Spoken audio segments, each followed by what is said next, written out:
Avez-vous l'impression de parler à un mur lorsque vous priez?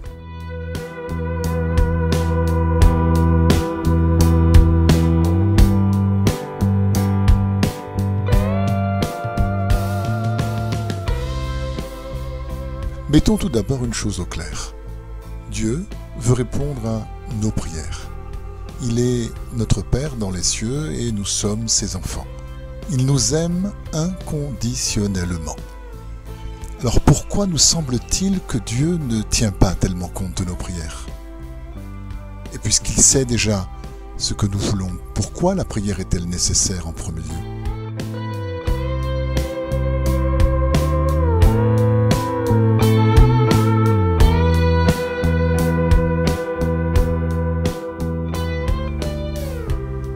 Même ceux qui restent loin de la synagogue ont l'intuition de l'existence de Dieu.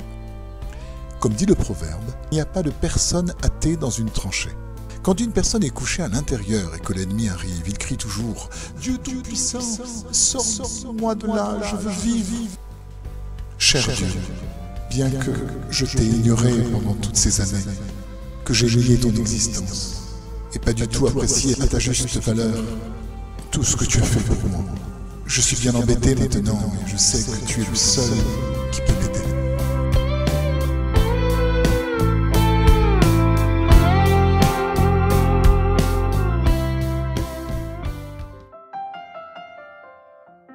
Pour prier correctement, vous devez comprendre que non seulement Dieu vous aime, mais que son amour pour vous est infini.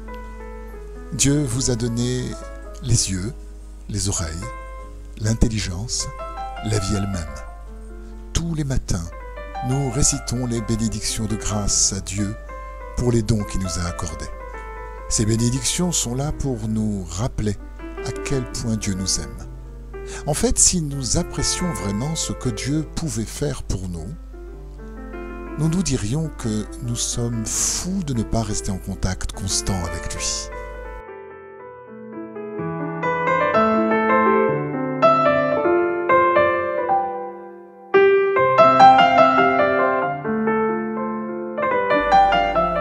Quand nous prions, il est évident que nous n'expliquons rien de nouveau à Dieu.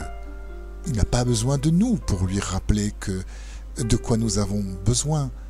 Alors pourquoi ne pas simplement exprimer nos demandes à Dieu? Parce que nous avons un profond besoin de prier. La prière en elle-même contribue à nous aider, à affiner et à affirmer ce que nous voulons de la vie. Il s'agit d'un véritable processus de maturité.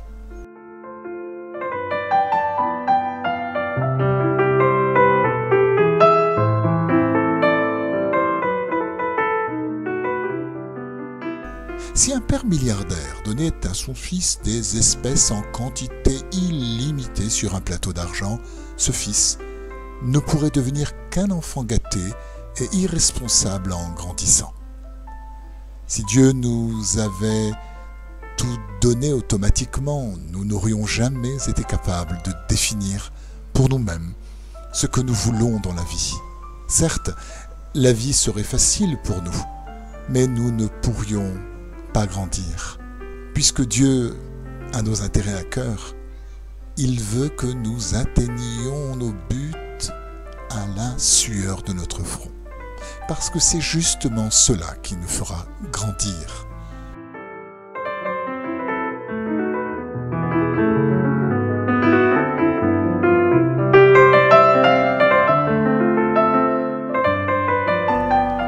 Dieu a toutes les bonnes connexions.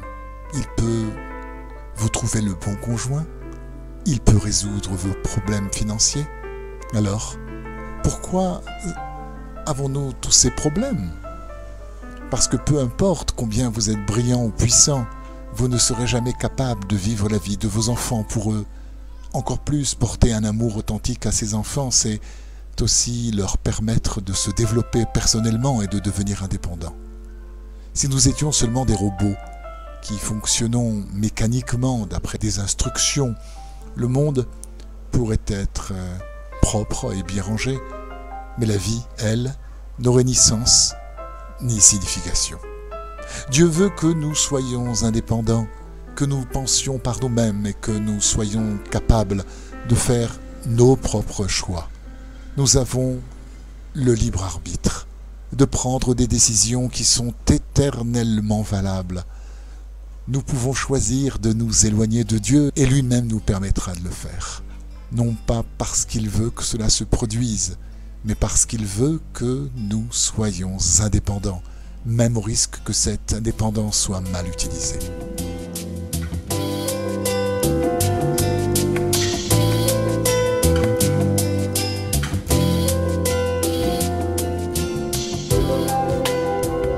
Avez-vous déjà eu une prière exaucée? Arrêtez-vous un moment et prenez en considération toutes les implications.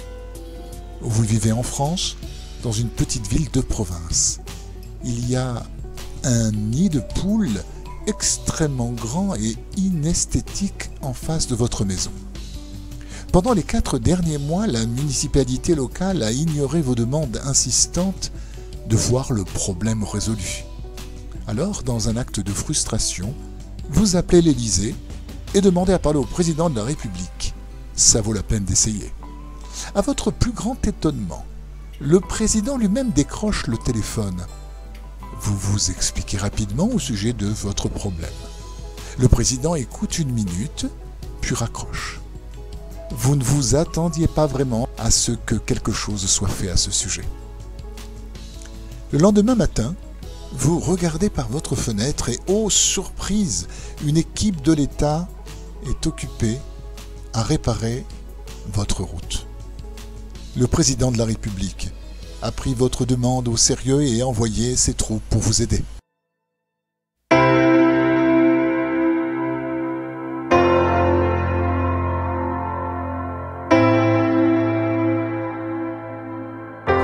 Ce que cela signifie, c'est que pour obtenir que votre prière soit exaucée, il faut arriver à joindre directement le président. Et qui est la seule personne qui peut toujours joindre le président? Le fils du président, bien sûr. C'est notre relation avec Dieu, une relation de père et d'enfant. Comme un parent exauce les demandes de son enfant, de même Dieu répond aux prières. Le géant infini qui a créé chaque molécule sur cette terre peut modifier jusqu'au cours de l'existence afin de répondre à vos prières. Pour vraiment parler à Dieu, vous avez besoin de savoir qu'il est disposé et apte à tout faire. Sinon, vous serez seulement en train de parler à votre concept fini de Dieu et non pas à notre vrai Père dans le ciel.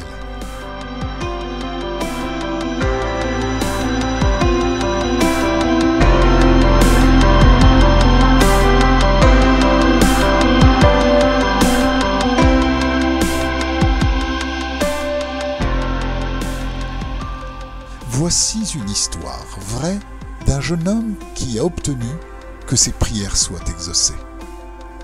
Beaucoup de touristes qui visitent Jérusalem viennent pour avoir une idée de la culture et d'histoire juive. Un jour, un jeune touriste nommé Laurent a été amené à rencontrer un rave de Jérusalem. « Que faites-vous dans la vie ?» lui demande le rave. « Je travaille pour mon DUG de psychologie à l'université et je suis athée. » « Fantastique !» dit le rave. « Un véritable athée ? Celui qui a réussi à convaincre un athée comme vous de parler à un rabbin comme moi mérite une médaille, dit le rave. Non, dit Laurent. Il ne mérite rien, je vais vous dire comment je suis venu.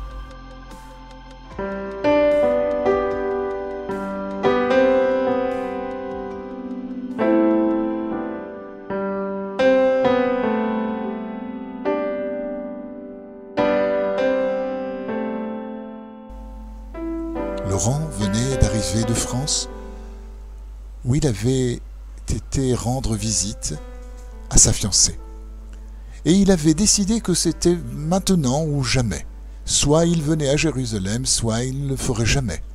Donc, il se dirigea vers Jérusalem et le mur des Lamentations. Il avait pensé s'y arrêter pour admirer les anciennes pierres. Pourtant, lors de son arrivée, il fut étonné. Il avait ressenti quelque chose de lourd et de très émouvant.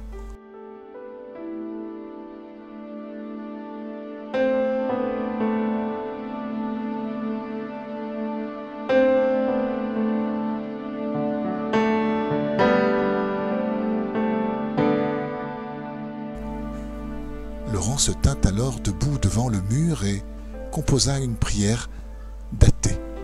Il regarda les pierres et dit « Dieu, je ne crois pas en toi. Pour autant que je sache, tu n'existes pas. Mais je ressens quelque chose.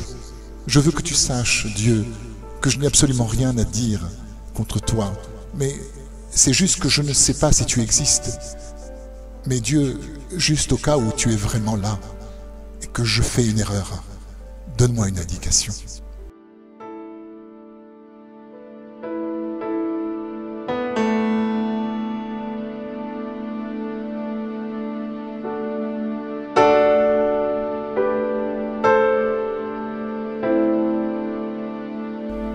Laurent finit sa prière et l'un des étudiants du centre d'études talmudiques du Rav se trouvait devant le mur, vit Laurent et pensa peut-être qu'il serait intéressé à en apprendre un peu plus sur la Torah, ce jeune homme. Laurent fit brusquement volte-face et dit « Mais qu'est-ce que vous me voulez ?» Il tapota sur l'épaule de Laurent qui fut tellement surpris qu'il sauta en l'air. Laurent se retourna et cria « Mais qu'est-ce que vous me voulez ?» « Je suis désolé, je voulais juste savoir si vous souhaitez en apprendre davantage sur Dieu. » Cette question frappa Laurent comme un crochet du droit entre les deux yeux. Il venait de terminer sa prière en demandant à Dieu une introduction et immédiatement quelqu'un offrait de le présenter à Dieu.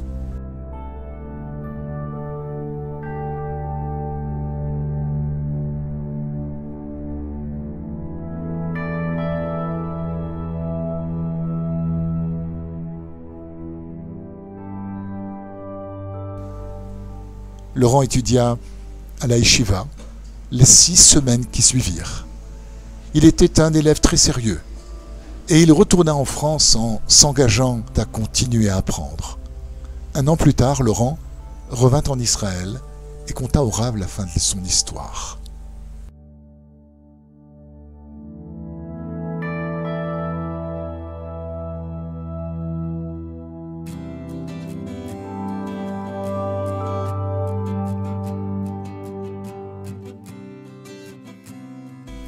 Durant l'été précédent, il avait arpenté les ruelles pavées de la vieille ville. Quand il vit une belle et douce fille religieuse qui marchait, il se dit « Quel charme à cette jeune fille juive! Puisse le Tout-Puissant m'aider à me rencontrer quelqu'un comme elle. » Un Shabbat matin, au cours de l'année suivante, Laurent entra dans une synagogue de Paris pour prier. Et là, il vit la même jeune femme qu'il avait vue dans la vieille ville à Jérusalem. Il s'approcha d'elle et lui dit « Excusez-moi, mais je crois que je vous ai vu l'été dernier à Jérusalem. Vous avez raison, je vous ai vu aussi. » Ils sont maintenant mariés et vivent dans le nord d'Israël.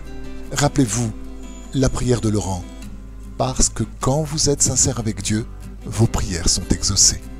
Le Tout-Puissant est proche de tous ceux qui font appel à lui dans la vérité.